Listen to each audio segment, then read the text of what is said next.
This exercise is a core exercise to help integrate your core into upper extremity and lower extremity movements.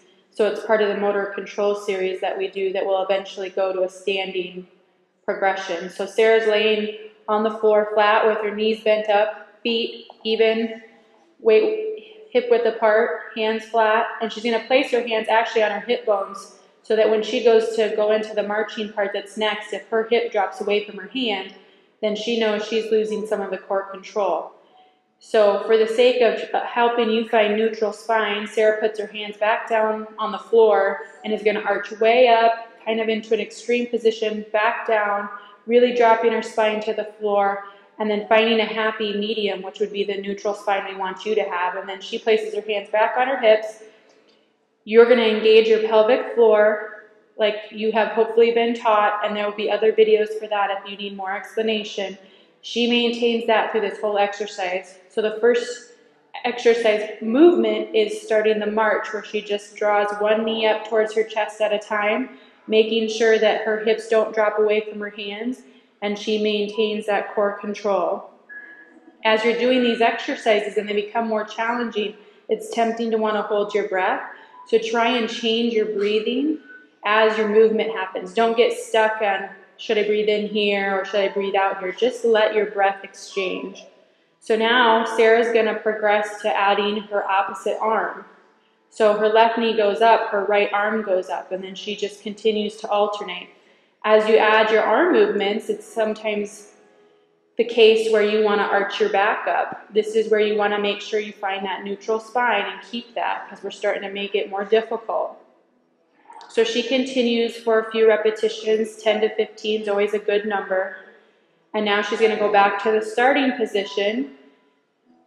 The hands are on the hip again, and she's going to bring her legs to what we call 90-90. Hips at 90 degrees, knees at 90 degrees. It's becoming more difficult here.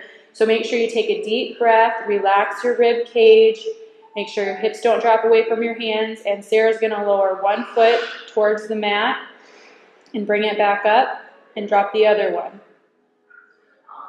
Back up, and she'll just continue to repeat that for, again, that 10 to 15 repetitions. We'll go ahead and move on to the next progression, where she's just going to go right into adding her opposite arm, opposite leg movements. Now as you watch her, her left knee stays up, then her right arm is overhead. This helps kind of mimic gait, which is what we're eventually progressing you towards. Remember that neutral spine, and remember to breathe. Good, and now Sarah will turn back to neutral.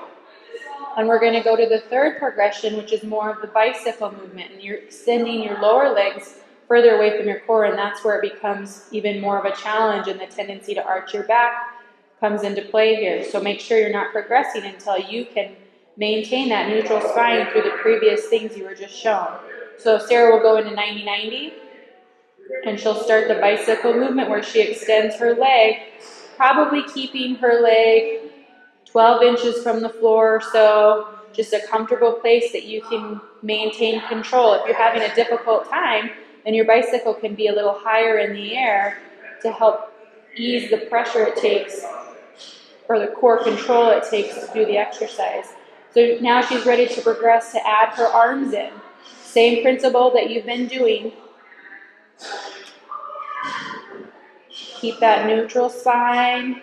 Make sure you keep your good breathing. Really extend your hands and your legs from each other.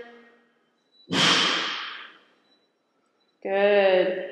And then just return back to normal. Neutral.